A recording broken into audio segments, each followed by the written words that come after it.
The T-R3MEDIE project, tendon repair medical device, deals with the development of a new innovative system for tendon and ligament repair, biocompatible, made of medical grade materials, bioabsorbable, with a controlled degradation during cell repair process, and functional. Our configuration have been tested in relevant environment using Achilles and tibial anterior samples.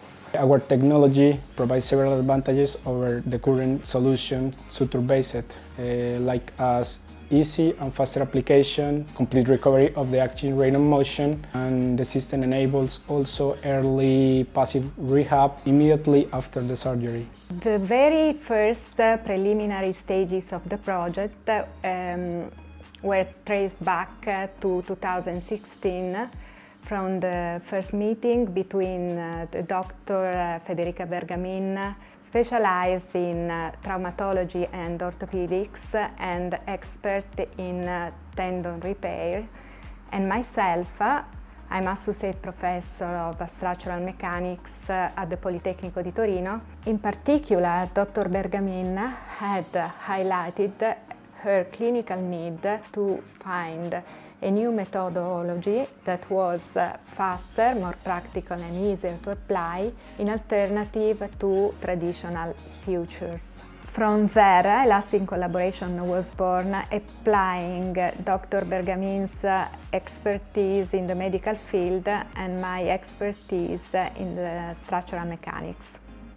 The T-R3MEDIE system aims to the growing tendon and ligament repair surgeries required by the active lifestyle of patients of ages. At the patient level, the system will prevent a second surgery and ensure better quality of the repaired tissue.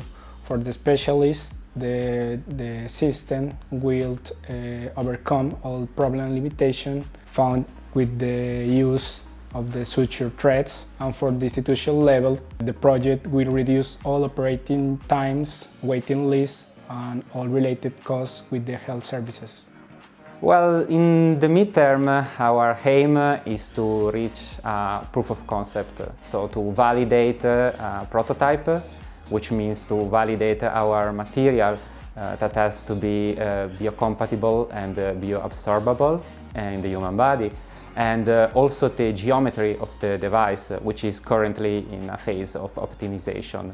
In this sense, we are also patenting our prototype, and instead, in the long run, our intent is to finally produce and commercialize the devices both for veterinary use in resources aside, and also for human use, so for medical purposes.